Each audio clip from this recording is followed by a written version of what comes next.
लग्नानंतर होईलच प्रेम या मालिकेचा आजचा म्हणजे 30 जूनचा अतिशय सिरियस भाग तुम्ही ऐकत आहात. बापरे प्रेक्षकांनो, हसी मजाक बहुत हो गया. आता एकदम सिरियस होने का टाइम आहे. आता काव्याच्या अंगात आलेलं असतं, काल परवापासून आपण पाहू लागलो. आता ते अंगात आलेलं आहे, त्याच्यामुळे ती डायरेक्ट त्या वकिलाला फोन करते. वकील असतो त्या पारच्या जवळ, तर आता तो वकील फोन उचल, फोनवर काव्य असते. आता ते वकील म्हणतात, मॅडम सॉरी, मी जरा कामात होतो म्हणून तुमचा फोन उचलू शकलो नाही. बोला बोला काय म्हणताय. आता तिकडनं काव्या म्हणते, तुम्ही म्हणाला होतात ना मला की तुमचा विचार बदलला की मला फोन करा. आता माझा विचार बदललाय, मला डिवोर्स हवाय. आता काव्य हे एवढ्या मोठ्याने ओरडून बोलत असते ना की विचारूच नका. आता त्या वकिलाला काही उमजे ना काय बोलावं. काव्या म्हणते, आत्ताच्या आत्ता फाईल करायचा मला डिवोर्स, आत्ताच्या आत्ता. कुठे आहात तुम्ही, कुठे भेटू शकते मी तुम्हाला, बोला बोला लवकर बोला. आता तिकडनं तो वकील गडबडून जातो ना, तो म्हणतो, अहो मॅडम मॅडम मॅडम जरा काम डाऊन हो, शांत व्हा. काव्या म्हणते, आय कांट, तुम्ही कुठे आज सांगा मला. मग ते वकील म्हणतात, मॅडम मी ना जरा बाहेर आहे, मी तुमच्या घरी येऊ का, माझ्या ऑफिसमध्ये पेंटिंगचं काम चालू आहे हो. मग काव्याला आठवतं अनिशाने सांगितलंय की तिचे आई वडील काही एवढ्या लवकर येणार नाही. मग काव्या म्हणते, ठीक आहे, मग तुम्ही माझ्या घरी या, मी तुम्हाला पत्ता पाठवते. मग आता ते विचारतात ऍक्च्युली वकील की मी तुमच्या घरी येऊ का, म्हणून मग काव्या म्हणते, बरं ठीक आहे या. मग आता काव्या पत्ता सांगते त्यांना. वकील पत्ता विचारतात, मॅडम सांगा बरं तुमच्या घरचा पत्ता. मग काव्या म्हणते, लिहून घ्या, GP रोड, प्लॉट नंबर 7. आता तो पत्ता हा पार्थ लिहितोय कारण ते फोनवर बोलतायत ना वकील म्हणून. आणि खाली सगळ्यात शेवटी काव्या सांगते मोहिते सदन. आणि आता मोहिते सदन आणि तो पत्ता पाहिल्या त्या पार्थच्या पायाखालची जमीन सरकली ना, तो पाहतच राहतो त्या वकिलाकडे आणि टेन्शनमध्ये येतो एकदम. आता वकील म्हणतात, हो मॅडम मी लिहिलंय सगळा पत्ता, मोहिते सदनच ना, आपण आजच तुमचा डिवोर्स फाईल करून टाकू, काही टेन्शन घेऊ नका. वकिलांचं कामच असतं असं सांगणं. आता हे ऐकून मात्र त्या पार्थचं काय झालं असेल विचार करा तुम्ही. बिचारा कालच तो ती काय पेस्ट्री बिस्ट्री देऊन आला बायकोला आणि आज हा धक्का, फार मोठा धक्का बसलाय पार्थला. जोर का झटका जोर से ही लग गया. आता ते वकील हसायला लागतात आणि म्हणतात, अहो काय लोक असतात ना आजकाल. अहो आता मगाशी तुम्ही तुमच्या बायकोचं कौतुक करत होतात ना, तुमच्या बाई सुद्धा म्हणजे तुमची बायको IAS करते ना, ही बाई पण करते अहो IAS. आणि ही बाई जर पास झाली तर बाकीच्या लोकांचं काही खरं नाही बघा. अहो मी त्यांना फोन केला होता काल डिवोर्ससाठी, तर मला म्हणत होत्या की मला IASचं प्रेशर आहे, मला IAS व्हायचं आहे, डिवोर्स काही घ्यायचा नाही. आणि आता फोन आला आणि म्हणता कशा आत्ताच्या आत्ता डिवोर्स द्यायचा आहे मला. पार्थला पण कळलं नाही ना की हिला काय झालं अचानक काव्याला. खरं तर तो किती चांगला वागतोय तिच्याशी. असो, वकील म्हणतो, काय असतात ना आजकाल लोक. बरं ठीक आहे, मी हे तुमचे डिझाईन घेऊन जातो हां पार्थ, आपण बोलूयात, भेटूयात नंतर, ओके. असं म्हणून आता ते वकील निघून गेलेत बरं का. पण पार्थ आता त्यांच्या पाठोपाठच गेलाय. आता त्या पार्थने ते लेटरवर जे लिहिलंय ना पत्ता काव्याचा, तो पत्ता त्या वकिलाने पाहिला आणि काव्याच्या घरी जायला निघाला. आता पार्थ त्याच्यासोबत निघाला हे त्यांनी दृश्य दाखवलेलं नाहीये. आता नंदिनीचं सीन दाखवलाय. आज नंदिनी गुरुजींना म्हणते, गुरुजी तुम्हाला सगळं माहिती आहे, माझ्या मनात काय चाललंय काय नाही, मग तुम्हीच सांगा मला, मी करू तर काय करू. गुरुजी म्हणतात, तेच कर बेटा जे तू पूर्वी करणार होतीस. आता नंदिनी शॉक्ड होऊन जाते ते असं बोलतात तेव्हा. गुरुजींनी सस्पेन्सच क्रिएट केला बाबा. गुरुजी म्हणतात, तू जोर एक पर्व संपवत नाहीस तोवर दुसरा अध्याय सुरू होणार नाही. आता नंदिनी म्हणते, म्हणजे मला नाही कळत आहे काही गुरुजी, सगळं संपवू. मग गुरुजी म्हणतात, हो संपवून टाक, विसरून जा सगळं, हो मोकळी. अगं खूप दुःखाच्या कळा सोसल्यास तू, आता दुःखाच्या कळ्या होणार आहेत. दुःखाला लढा लावलास ना तू, अगं जिथे जाशील तिथे ते दुःख तुझ्या मागे मागे येणार. टाकून दे सगळं नंदिनी मागे. अगं आता सगळं सहन केलंयस बेटा तू, आता विसरून जा, गुंतून सुद्धा मोकळी राहायला शिक बेटा. मग बघ कसं त्या आसवांची फुले होतील. गुरुजी काय कॉम्प्लिकेटेड बोलताय प्रेक्षकांनो, मला तो उमजूच नाही लागलं. तसंच झालं नंदिनीचं. नंदिनी म्हणते, गुरुजी तुम्ही काय बोलताय, मला नाही कळत आहे. आता ती हे रडवेल्या स्वरात बोलते. गुरुजी म्हणतात, संकेत देणं हा माझा धर्म आहे आणि त्याचे अर्थ शोधणं हे तुझं कर्म आहे आणि तुझा धर्म सुद्धा. जे अटळ आहे ना बेटा ते होणारच आहे. तू यावेळेला जे ठरवलंयस ना बेटा ते करून मोकळी हो आणि त्यालाही मोकळं कर. आणि ज्याने तुला बांधून ठेवलंय ना त्याला मोकळं कर, असं ते गुरुजी नंदिनीला बोलतात. नंदिनी ते सगळं ऐकते आणि शॉक्टच होते. बापरे, एवढं डेंजर म्युझिक ऐकवलंय इथे की विचारू नका. नंदिनी म्हणते, बापरे, म्हणजे मी जीवाला डिवोर्स द्यायचा, असं ती मनातल्या मनात बोलते आणि गुरुजींकडे आश्चर्याने बघते. आता बघा प्रेक्षकांनो, जीवा आणि या मिथुन काकाचा पण सीन दाखवलाय. ते मिथुन काका खूप भारी बोलतात बरं का जीवाला. नंदिनी आता टेन्शनमध्ये आहे, गुरुजी हे सगळं काय बोलून बसलेत. आता ऍक्च्युली ना प्रेक्षकांनो, थोडंसं डोकं लावलं मी विचार केला, गुरुजी जे बोलतायत ते बरोबर आहे. त्यांचं असं म्हणणं आहे की जीवाला घटस्फोट देऊन टाक, मग बघू काय होतंय ते, तो खुद तुझ्या मागे मागे येईल, असं काहीतरी बोलायचंय बहुतेक त्यांना, असं मला तरी वाटतंय. तुम्हाला जो अर्थ कळला असेल तो मला कमेंट सेक्शन मध्ये नक्की कळवा. तर बघा आता पुढे काय घडलंय. आता या मिथुन काकाने प्रयत्न केलाय जीवाला पुन्हा समजून सांगण्याचा. ते म्हणत असतात, अरे जीवा, आणखीन कुठली गोष्ट लपवली आहेस का तू, काय झालंय काय तुला आज, काही बोलतो का बाबा, काहीतरी सांग काय झालंय. आता जीवा टेन्शन मध्ये, आता तो काहीच बोलत नाही, ते लेटर बद्दल बोलतायत ते. मग जीवा थोडा टेन्शन मध्ये असतो आणि मग पॉज घेतो आणि म्हणतो, मी काव्याला पत्र पाठवलंय. मिथुन काका म्हणतात, काय बोलतोयस तू, काव्याला पत्र पाठवलं, अरे कसं पाठवलं, पोस्टाने का कबुतराने का असं विमान करून खिडकीतून फेकलं.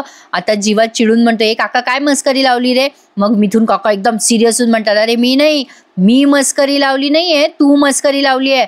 तुझ्या आयुष्यात कोणाला तरी एकीला निवड ना बाबा, काव्या का नंदिनी, कोण पाहिजे तुला गुलाबजामुन पण पाहिजे, तुला रसगुल्ला पण पाहिजे, तुला कॅडबरी पण पाहिजे. अरे असं नसतं रे बाबा, काहीतरी एक केक घ्यावं लागेल तुला, काहीतरी एकाला निवड. जोक मारला ना मिथुन काकाने, पण हा जोक जरा सिरियस होता बरं का. अरे बाबा जीवा, कोणाला तरी एकाला निवड. मग जीवा म्हणतो, अरे काका मी कन्फ्यूज झालो होतो रे, माझं डोकं ठिकाण्यावर नव्हतं. मग आता मिथुन काका म्हणतात, अरे डोकं ठिकाण्यावर नाहीच आहे तुझं, हा मूर्खपणा नसता केला तू ते लेटर पाठवण्याचा. त्यावर जीवा म्हणतो, अरे नाही रे काका, आतापर्यंत मी मूर्खपणा करत होतो रे. अरे मी ठरवलंय आता काव्या नावाच्या चॅप्टरला फुल स्टॉप द्यायचा आहे, म्हणूनच ते पत्र लिहिलंय रे मी. आणि त्यात मी स्पष्टपणे लिहिलंय रे काका, या नोटवरतीच मी हे सगळं संपवतोय. ह्या आठवणी, ह्या सगळ्या आठवणी मी मिटवल्यात. मिथुन काका म्हणतात, अरे बाबा, पण याच्या आधी तुमचं बोलणं झालं होतं ना या विषयावर, पुन्हा तेच तू कशाला बोलतोय काव्याला, पहिले पाढे 55 कशाला करतोय तू जीवा, झालं होतं ना बोलणं, मग पुन्हा का बोलतोयस तू काव्याला हे सगळं. जीवा म्हणतो, हो झालं होतं माझं हे बोलणं, पण पुन्हा मी काव्याच्या आठवणीमुळे नंदिनीशी वाईट वागतोय, पुन्हा मी नंदिनीला त्रास देतोय, तेही काव्याच्या आठवणीमुळे. म्हणूनच मी आता काव्याला कायमचा रामराम केलाय आणि त्या लेटरमध्ये मी लिहिलंय की मी हे सगळं संपवतोय. मी लिहिलंय रे काका त्यामध्ये की या नंतर आपला एकमेकांचा कधीच काहीही संबंध राहणार नाही. आता हे सगळं तो जीवा मिथुन काकाला सांगतोय. आता ते मिथुन काका म्हणतात, जीवा, अरे जीवा काय बोलावं रे तुला, कसं सांगावं समजून तेच कळेना रे मला. अरे तू त्या काव्याला सोडतोय, तू नंदिनीला एक्सेप्ट पण नाही करत आहे, मग त्या काव्याला सोडण्याचा अर्थ काय आहे. तुला जर नंदिनी सोबत संसार करायचा असेल तर काव्याला सोडणं, नाही ते एकीकडे काव्याला सोडतोय, एकीकडे नंदिनीला सोडतोय. अरे कशाला डबल ढोलक्यासारखा वागतोय तू. अरे असा नव्हता रे बाबा तू, अरे लहानाचा मोठा होताना पाहिलंय मी तुला. अरे एवढा कन्फ्यूज जीवा नव्हता तू. अरे जीवा, हा कोणता गुण तुझ्यात डाउनलोड करून ठेवलाय तू कन्फ्यूज होण्याचा. जीवा म्हणतो, काका अरे आतापर्यंत मी जे मागत होतो ना ते सगळं मिळत होतं रे मला. अरे अशी वेळ आलीच नाही माझ्यावर कधी. काव्याशी लग्न झालं असतं ना तर सगळं सोपं होऊन गेलं असतं रे माझ्यासाठी. अरे त्यातल्या त्यात काव्या जर ठीक आहे दुसऱ्याशी लग्न करून कुठे गेली असती ना तर काही वाटलं नसतं रे मला. पण आता बघ, नंदिनीशी लग्न झालं माझं आणि ही काव्या माझ्या डोळ्याच्या समोर आहे. तूच सांग मला, मी काय करायला पाहिजे, सांग ना तू. काव्याने पाठदादा सोबतचं नातं तरी एक्सेप्ट नाही केलं ना, तिने ते केलं असतं तर ते तरी मला सोपं झालं असतं. म्हणजे याला नेमकं काय पाहिजे याचं याला समजेना उमजेना. पण त्याचा मुद्दा बरोबर आहे जीवाचा, काव्या त्याच्या डोळ्यासमोर आहे त्यामुळे त्याला त्रास होणारच. त्यावर आता मिथुन काका म्हणतात, काय बोलतो जीवा, अरे सगळ्यांनी तुला सगळं सोपं करून द्यायचं का तुझ्या हातामध्ये आयतं वायतं ताट ठेवायचं. अरे जीवा, स्वतःचा काही निर्णय घ्यायचा असतो रे जीवा. अरे काहीतरी विचार करून घ्यायचा असतो निर्णय. इथून मनातून घेतलेले निर्णय असतात जीवा. तुला एक उदाहरण देतो मी. असा निर्णय घेतला नाही ना वेळच्या वेळेवर तर काय होतं. अरे एक मुलगा होता रे, अरे उत्तम उत्तम हुशार मुलगा होता, 10वीत चांगले मार्क मिळाले रे त्याला. आणि त्याच्या वडिलांचा असं स्वप्न होतं की मुलाने आपल्या सायकोलॉजिस्ट व्हावं, उत्तम सायकोलॉजिस्ट व्हावं. त्या मुलाने स्वतःचा निर्णय घेतलाच नाही. त्याने त्याच्या मनाचं तो मुलगा मूर्खच होता रे. त्याने कधी स्वतःच्या मनाचा विचार केला असता तर बापाचं स्वप्न पूर्ण करायला निघाला तो. अरे बापाला वाटत होतं मुलाने सायन्स घ्यावं, त्याला वाटत होतं आर्ट्स घ्यावं. अरे हातात सायन्सचं पुस्तक आणि डोक्यामध्ये आर्ट. काय झालं असेल त्या मुलाचा विचार कर ना. घरका राहिला ना घाटका. बापाचं म्हणणं होतं की माझ्या मुलाने माणसाच्या मनातली कोडी सोडवायला हवी होती. माणसाची कोडी सोडवायला निघाला होता रे तो. आणि साधं 2 ओळीचं शब्द कोडं त्याला सोडवता येत नव्हतं. मग आता जीवाच्या लक्षात येतं की मिथुन काका हे सगळं स्वतःबद्दलच बोलताय. जीवा म्हणतो काका हे सगळं तू तुझ्याबद्दल सांगतोय. मिथुन म्हणतात हो हो हो मीच आहे हा मिथुन काका. माझंच उदाहरण तुला सांगतोय मी. अरे नेहमीच माझ्या मनामध्ये असं कन्फ्युजन राहायचं रे. बघ माझी काय अवस्था झाली आज. अरे जीवा ज्या मुलीचा घट्ट हात धरशील ना त्या मुलीची साथ दे जीवा. एक निर्णय घे आणि जो निर्णय घेशील तो डोक्याने नाही रे, मनातून घे, मनातून. असं ते त्याच्या छातीवर बोट दाखवून सांगतात. मग म्हणतात जीवा तू आता काव्याला बाय बाय केलंयस ना तर मग निदान नंदिनीला तरी एक्सेप्ट कर रे बाबा कर. अरे खूप चांगली मुलगी आहे रे ती. जुनं आठव रे जीवा, जुनं आठव. खाली पोलीस आले होते, खाली सगळे होते रे आपल्या घरातले. पार्थ होता, वहिनी होत्या, मी होतो, सगळे होते. आणि तेव्हा तूच सांगितलं होतंस की माझी बायको माझा अभिमान आहे म्हणून. कुठे गेला रे तुझा तो अभिमान. कुठे पाणी मुरतंय जीवा, कुठे पाणी मुरतंय. अरे घे त्या नंदिनीचा हात हातामध्ये. काय प्रॉब्लेम आहे तुला, कुठे पाणी मुरतंय सांग. आता जीवा म्हणतो कठीण आहे रे काका, सगळंच कठीण आहे. आता मला काही करावं वाटत नाहीये रे. ना घर हवंय ना संसार हवाय. मगाशी म्हणजे कालच्या एपिसोडमध्ये जशी काव्या म्हणाली ना मला पार्थ पाहिजे ना जीवा, तसंच या जीवाचं झालंय. मग मिथुन काका म्हणतात कठीण आहे बाबा तुझं, खूप कठीण आहे. आणि असं म्हणून या दोघांचा सीन त्यांनी आता संपवला. आता पुढे बघा या काव्याचा सीन दाखवला. अरे बापरे काय सिरियस सीन आहे प्रेक्षकांनो. या सीनवरती ना मला एक जबरदस्त गाणं पण आठवलं बरं का. सांगते तुम्हाला पुढे, ऐकत राहा. आता मिथुन काकाने याला एवढा सल्ला दिलाय पण आता हे होणारच आहे प्रेक्षकांनो. यांचं लग्नानंतर प्रेम होईल आणि मालिका संपून जाईल तेव्हाच होणार आहे म्हणजे याचा अर्थ हे सांगते तुम्हाला.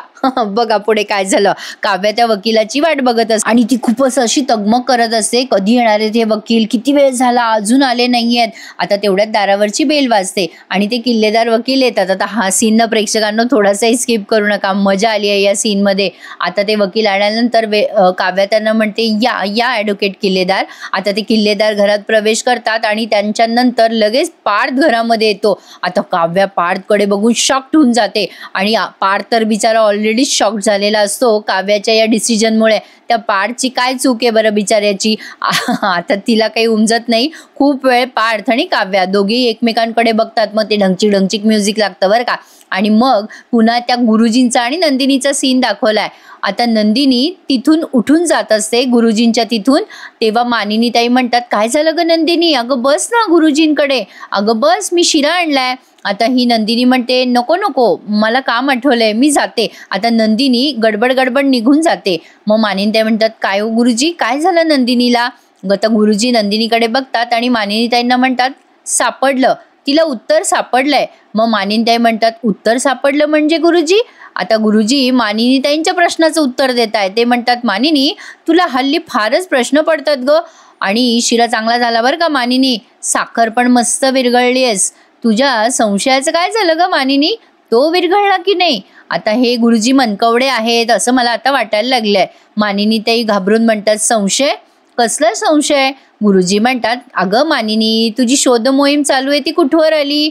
मग मानिनीताईंना आठवतं की त्यांनी ब्लॅकबोर्डवरती सगळं काय काय ते लिहिलेलं असतं आणि आता काव्याचं काय कोड आहे ते त्यांना उलगडायचं आहे हे त्यांना ते आठवतं. मग त्या म्हणतात हो गुरुजी तुमच्यापासून तर काही लपून राहतच नाही हो.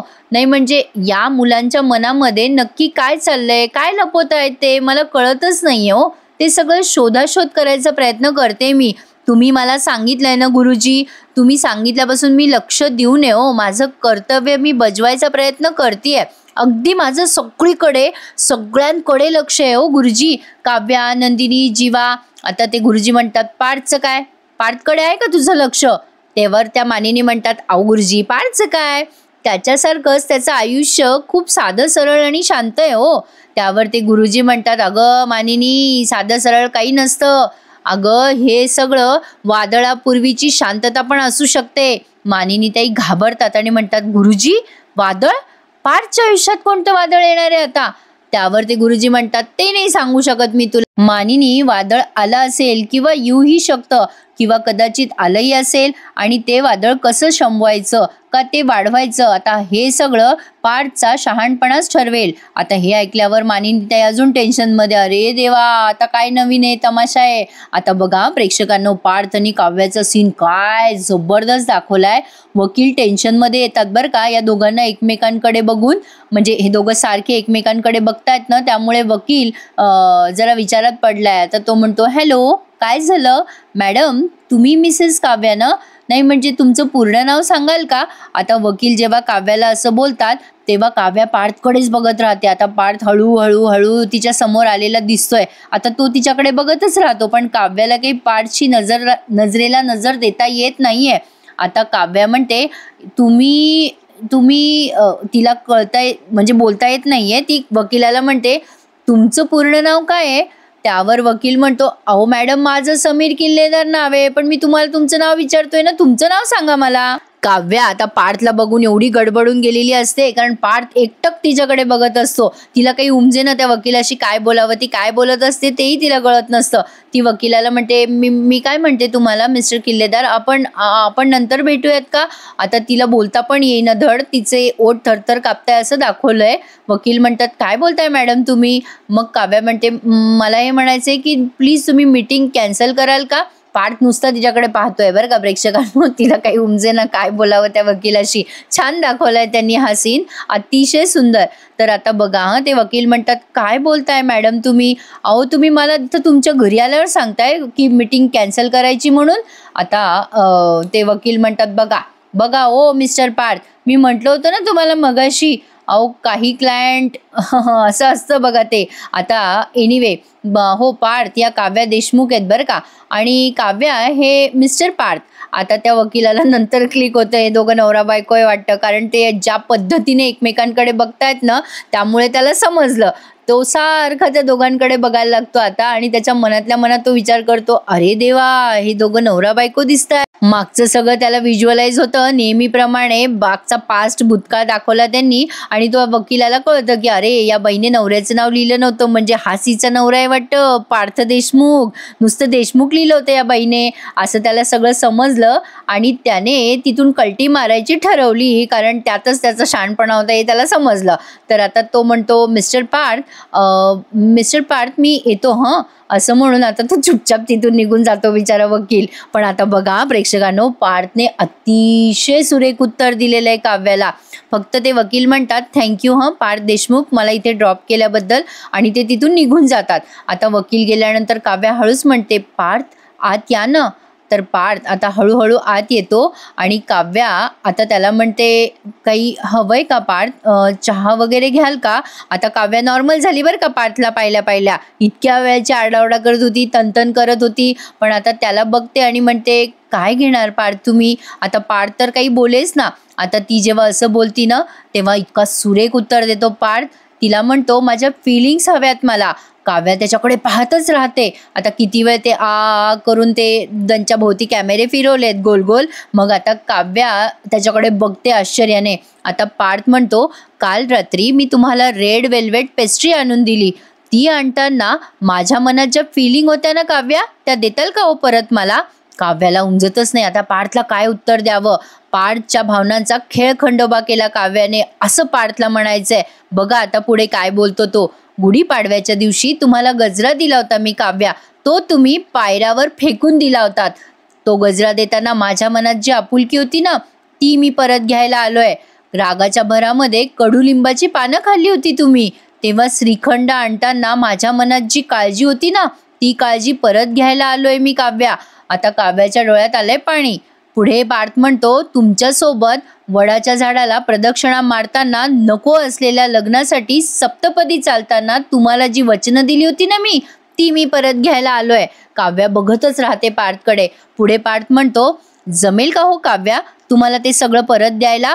काव्याकडे काहीच उत्तर नसतं या गोष्टीचं. काव्याने त्याच्या फिलिंग्सचा अपमान केलाय असं त्याला म्हणायचंय. आणि साहजिक आहे प्रेक्षकांनो, तो का नाही म्हणणार? त्याला डायरेक्ट कळतंय की काव्या त्याला घटस्फोट देतीये परस्पर. ही गोष्ट कुठल्याही नवऱ्याला हर्ट करणारी आहेच. आता काव्या निरुत्तर झाली आहे. प्रेक्षकांनो, एपिसोड इथे संपलाय आणि आता पुढच्या भागात त्याहूनही जबरदस्त उत्तर पार्थने काव्याला दिलंय. आता इकडे नंदिनी वैतागून गेलेली असते. ती रडते आणि विचार करते, मी किती सावरू आता हे नातं. सावरायचा प्रयत्न करून करून थकून गेले मी. त्याच्यापेक्षा विस्कटून टाकते सगळं. पार्थने आता काव्याला उत्तर दिले ना प्रेक्षकांनो, त्यामुळे आता काव्याच्या डोळ्यामध्ये मला जरा लाज वाटते तिला स्वतःची, असं काहीतरी जाणवलं. कारण पार्थ तिला उत्तर देतो की नवरा म्हणून तुमच्यासाठी जे जे कर्तव्य करायचे ते मी कर्तव्य करायचा प्रयत्न करेल. तुम्हाला त्रास होईल असं मी कधीही वागणार नाही. पण तुमचा त्रास जर मी असेल ना काव्या, तर मी तुम्हाला या लग्नातून मोकळं करेल आणि हा त्रासही दूर करेल. पार्थने तिला अतिशय सुरेख उत्तर दिलंय. प्रेक्षकांनो, मला आजचा एपिसोड खूपच भावला आणि इथेच आता पार्थ निघून जातो काव्याच्या तिथून. आता काय वाटतं तुम्हाला?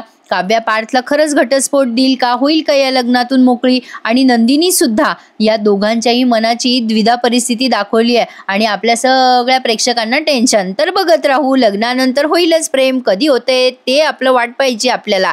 तर कसा वाटला आजचा भाग मला सांगा. पार्थला काव्याने त्याच्या भावनांचा अपमान केलाय असं वाटायला लागलंय आता. आणि का न वाटो प्रेक्षकांनो, तो किती पुढे पुढे करतो तिच्या, पण ती मात्र त्याला काहीच किंमत देत नाहीये. त्यामुळे त्याला वाईट वाटायला लागले आता. त्यामुळे आता तो काय निर्णय घेतो ते बघत राहणं सॉलिड इंटरेस्टिंग ठरणार आहे. तर बघा काय होईल पुढे. आणि नेहमीप्रमाणे आपल्या चॅनलला लाईक, शेअर आणि सबस्क्राईब करा. कारण लग्नानंतर होईलच प्रेम या मालिकेचे खरेखुरे रिव्ह्यूज तुम्हाला आपल्याच चॅनलवर ऐकायला मिळतील. तर बघूया पुढे काय घडतंय. काळजी घ्या तोपर्यंत स्वतःची. उद्या भेटूया. तोपर्यंत